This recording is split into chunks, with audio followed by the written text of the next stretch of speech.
Prove I'm not just a secret, she said. Her voice didn't rise. It didn't tremble. That's what made it dangerous. We were sitting in my car, engine off, streetlights cutting shadows across her face. She hadn't touched the door handle yet, but I could feel the distance already forming. I'm tired of disappearing when your phone rings, she continued. Tired of being introduced as nothing. I kept my hands on the steering wheel. Still. Controlled. Because I knew what she was asking for wasn't reassurance. It was exposure. I turned toward her slowly. You want proof? I asked. She held my gaze. Yes. I nodded once. Then be ready, I said.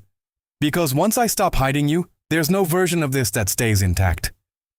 She didn't flinch, but I saw it. The flicker of realization. She thought she was asking to be chosen. What she didn't yet understand was what choosing her would destroy. Before that night, we lived in compartments. She wasn't hidden in the dramatic sense. I didn't lock her away or deny knowing her. But I never let her exist in the same space as the rest of my life. Different neighborhoods, different circles, different versions of me. It wasn't intentional at first. It just became easier that way. We met at a time when neither of us was supposed to be available. That's the clean way to say it. The truth was messier. I was still entangled in something long-standing, stable, visible, socially approved. She was newly free from a relationship that had left her wary of promises. We told ourselves what people in those situations always do. This is temporary. This is just attraction. This doesn't have to mean anything. But it did. From the beginning, there was heat. Not reckless, not chaotic, focused. The kind of chemistry that makes silence feel charged and eye contact feel like a private conversation. We didn't need drama to sustain it. We needed proximity. What we didn't need, at least at first, was acknowledgement. We met late, texted in gaps, shared parts of ourselves that didn't require public validation. I told myself I was protecting her from complication, protecting myself from fallout, protecting everyone from unnecessary pain. The word protecting sounded noble. It wasn't. It was convenience. She didn't complain at the start. She said she liked the privacy, said she wasn't ready to merge worlds again, and I believed her because it aligned with what I needed to believe. We built intimacy in controlled spaces. My apartment with the curtains half drawn, weekends that didn't overlap with obligations, conversations that never crossed into future tense. But secrecy has a shelf life. It started showing in small ways. The way she hesitated when we ran into someone I knew. How she pulled her hand away first. The way her laughter thinned when I introduced her by first name only, no context attached. One night, after we'd been together for months, she asked casually, "If someone asked what I am to you, what would you say?" I kissed her instead of answering. That worked then. It didn't work forever. I could feel the shift before she said anything, the energy changing from indulgent to interrogative. She wasn't asking for romance. She was asking for recognition, for coherence, for a version of this that didn't require her to shrink when my phone lit up. The problem was, exposure wasn't just about announcing her. It meant dismantling something else, and I hadn't yet admitted, to her or to myself, how much of my identity was tied to the life I was pretending to maintain. By the time we were sitting in that car under the streetlight, her request wasn't sudden. It was overdue. And I knew that if I agreed, the fallout wouldn't be subtle. It would be irreversible. She didn't cry. That would have been easier to handle. Instead, she stared straight ahead, jaw tight, as if she'd already rehearsed the possibility that I might hesitate. The streetlight above us flickered once, then steadied. I became aware of how quiet the neighborhood was, how contained this moment felt. "I don't want to be your escape," she said. "I don't want to be the part of your life that only exists in shadows." "I never said you were," I replied. "You didn't have to." That landed harder than it should have. She turned toward me fully now, her body angled, open but firm. "If this is real, then say it where it counts. Let me stand next to you without looking over my shoulder." I exhaled slowly, because she was right, and because she didn't know everything. "There are consequences," I said. "For you too." "I know." "No," I corrected quietly. "You think you know." The central truth had been circling us for months. I hadn't spoken it aloud because once it was named, it would demand action. I'm not single, I said. The words didn't echo. They settled. She didn't flinch. That surprised me. I know you're not finished, she said carefully. But you've been acting like you are. There it was. I hadn't promised her a future. I'd simply behaved like she was the present. And that had been enough to build expectation. I'm still living in that house, I continued. Still sharing a life that doesn't know about you. She absorbed that without interruption. Her breathing slowed, not quickened. So I am a secret, she said. Not a question, a conclusion. I nodded once. The silence that followed wasn't dramatic. It was clarifying. She reached for the door handle this time, fingers resting on it, not pulling yet. You don't get to keep both, she said. Not me and your safety. I'm not asking to, I replied. That was true. What I hadn't told her, what changed everything, was that the other relationship wasn't just lingering. It was already breaking. Quietly. Painfully. And I had been postponing the final conversation because stepping out of it meant becoming the villain in someone else's story. Then prove it, she said. That was the incident, not the demand. My answer. I turned the engine back on, the headlights cutting across empty pavement. Tomorrow, I said, steady. You come with me. She looked at me sharply. Where? To my house. The word hung between us. She didn't speak for several seconds. Are you serious? She asked. Yes. I held her gaze. If I stop hiding you, I said, there's no walking this back. Not for me, not for you. Her fingers tightened around the door handle, and for the first time that night, I saw doubt in her expression. Because wanting to be chosen is one thing. Standing in the fire that choice creates is another. She didn't answer right away. The engine hummed between us, steady, indifferent. I kept my eyes on the road ahead even though we weren't moving. If she said yes, everything would accelerate.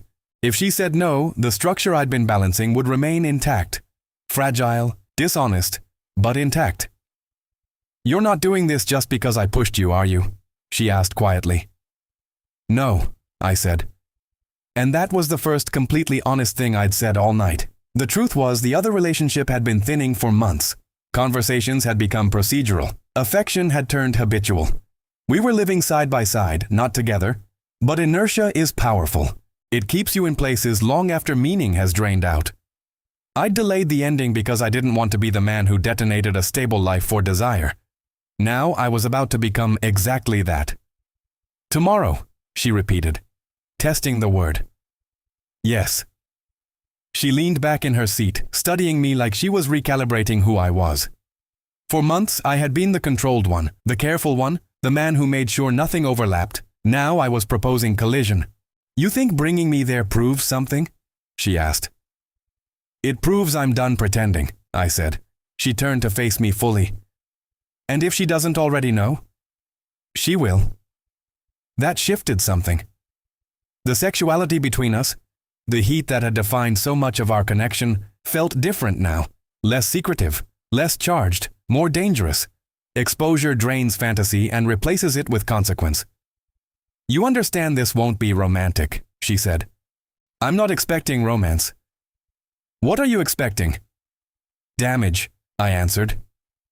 The word sat between us, heavy and clean. For a moment I saw hesitation flicker across her face. Not fear of me, but fear of what visibility demands. Being a secret allows you to control the narrative. Being public means surrendering control. You don't get to resent me later, she said, for asking. I won't. You might. She wasn't wrong. I'd built my identity on stability, on being reliable, on not being the one who fractures things. Tomorrow that image would crack. But the escalation wasn't just about my existing relationship. It was about us. Because once she stood in that doorway with me, once names were said out loud, once timelines were clarified, our connection would be stripped of fantasy. If we survived that moment, it would be real. If we didn't, then this had only ever been intensity disguised as inevitability. She finally nodded. Okay, she said. I'll come. Not triumph, not excitement, commitment. And as I pulled the car back onto the road, I understood something with unsettling clarity. She had asked not to be a secret. Tomorrow she would find out whether she was prepared to be the reason everything changed. The next evening, she stood beside me on the front step. No makeup beyond what she normally wore, no dramatic outfit, just herself. That made it heavier. Real. The porch light was already on. I could see movement inside through the frosted glass. Familiar shapes. Familiar life. Last chance, she said quietly. Not for me, for herself. I didn't answer. I rang the doorbell. The sound echoed inside the house that had held my routines, my history, my reputation. Footsteps approached. Slow, certain. When the door opened, she looked at me first, then at the woman standing slightly behind my shoulder. Confusion didn't arrive immediately. Recognition did. I thought you were working late, she said. I was, I replied. But we need to talk. The woman beside me didn't reach for my hand. That restraint said more than any gesture could have. I stepped inside. She followed. The living room looked exactly as it had that morning. Familiar furniture, framed photos, evidence of years. I should have ended this months ago, I said, my voice steady in a way I didn't entirely feel. I didn't. That's on me. Her eyes moved between us now, calculation turning into understanding. Is this why? She asked. Yes. There it was. No deflection, no softened language. Silence filled the room. Thick. Personal. I won't lie to you, I continued. There's no version of this where I keep both of you. And there's no version where I keep pretending this isn't already over. The words landed harder than I expected. Because they weren't just about her. They were about me admitting who I had already become. The woman beside me inhaled slowly. I could feel the tension in her without touching her. She was no longer asking to be seen. She was being seen. The other woman's voice came out low, controlled. So that's it? Yes. Not dramatic, final. Tears didn't fall immediately. Anger didn't erupt. What settled instead was dignity. Painful, composed dignity. You should have left before bringing her here, she said. I know. And that was the truth that hurt the most. The confrontation lasted longer than I expected. Logistics. Division. Silence stretching between sentences. At one point, the woman beside me stepped back toward the door, as if suddenly aware of the wreckage she was standing inside. When it was done, I walked out of that house without turning around. Outside, the air felt different than it had the night before. She looked at me carefully. Well? She asked. I exhaled. It's done. No celebration followed. No kiss. No immediate relief. Because the climax wasn't winning her. It was losing the version of myself that hid behind comfort. And as we stood there in the quiet aftermath, I understood something clearly. She had asked not to be a secret. I had delivered. But what she hadn't anticipated was that now we had nothing left to hide behind. We didn't go somewhere dramatic afterward. No hotel, no celebratory drink, no urgent need to seal the decision with intimacy. We drove in silence. The kind of silence that isn't awkward, but heavy. The adrenaline had faded, leaving behind consequence. I could still see the look on the other woman's face. Not rage, not hysteria, just the slow realization of being replaced in her own living room. I didn't think it would feel like that, she said quietly from the passenger seat. Like what? Like I was stepping into someone else's grief. That sentence stayed with me, because she was right. Exposure isn't clean. It doesn't just free one person, it fractures another. When we reached her apartment, she didn't invite me in immediately. She sat there for a moment, fingers resting on the door handle, just like the night she'd asked me to prove she wasn't a secret. You did what you said you would, she said. Yes. And now? There it was. Now. The word felt larger than the decision itself. Now there was no secrecy intensifying our connection, no stolen time, no adrenaline masking incompatibilities, just two people who had built their intimacy inside the shadow of something else, and now had to see if it could survive daylight. I don't know, I admitted. That honesty surprised both of us. She nodded slowly. I didn't want to be hidden, she said. But I also didn't want to be the reason someone else lost everything. You're not the reason, I replied. But even as I said it, I understood the complexity of that claim. We didn't kiss goodnight. She stepped out of the car, paused, then looked back at me. Being chosen feels different than I imagined, she said. How? Less romantic, more real. I watched her walk inside without looking back. In the weeks that followed, the fallout settled into paperwork, explanations, uncomfortable conversations. I didn't rush into her arms. She didn't rush into mine. We met carefully, without secrecy, but also without illusion. The intensity that once defined us softened. What remained wasn't heat. It was clarity. Sometimes desire thrives in hiding. Sometimes it fades when exposed. What we had didn't disappear, but it changed shape. Slower, less urgent, more honest. She had asked me to prove she wasn't a secret. I did. What neither of us understood at the time was that proof doesn't guarantee permanence. It only guarantees truth. And truth, once spoken out loud, doesn't promise a happy ending. It promises a real one.